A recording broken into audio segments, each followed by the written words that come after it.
So the American Red Cross is not sitting around waiting to find out if Hurricane Hugo will head toward the States. The assumption is this. It's going to hit somewhere along the Atlantic coast right now. They're looking around mid-Florida up to North Carolina. And although it's too early to know that for sure, 23 disaster relief teams have already been mobilized along the southern U.S. coast. And we're going to have to meet those basic needs, so we can't wait until after the storm hits to say, well, okay, let's do something. We're already planning 3-4 days down the road now. We are seeking information on any of the islands or stations in the islands and the impacted area. And based on ham radio reports from the islands where Hurricane Hugo has already struck, there is no estimating the damage it could inflict on a highly populated coastline. Got people talking about structures have been blown away, houses are gone. We've heard about ships putting to sea and being sunk by the large ground swells, waves, things like that.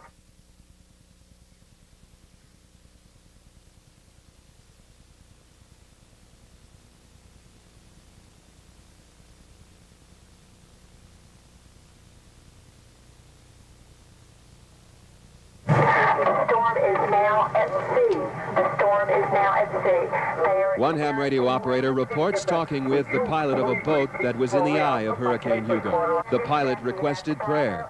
Whit Smith has been hearing similar reports of fear and destruction and death.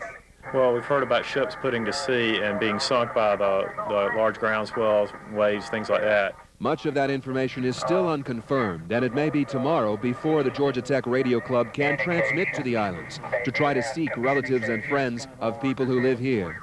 The Red Cross already is preparing as if Hurricane Hugo will hit the U.S. East Coast. No one knows yet where Hugo will go, but the Red Cross can't wait to find out. We have pre-assigned teams along the coast from all the way from Florida all the way up to Maine.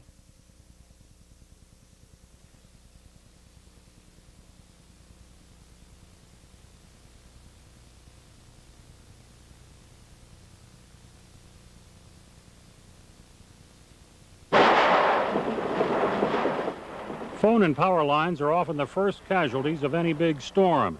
Hugo's devastation nearly cut off the ravaged islands with the world outside. Only radio transmissions got out, and then only if there was an emergency source of power. Have there been any confirmed casualties? Yes, 3 confirmed. Go ahead.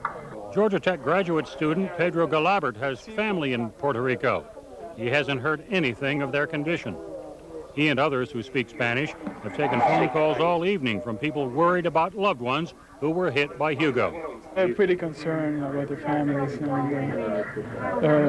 they're always asking if there are any fatalities or injuries, and what was the kind of damage that they got from the hurricane.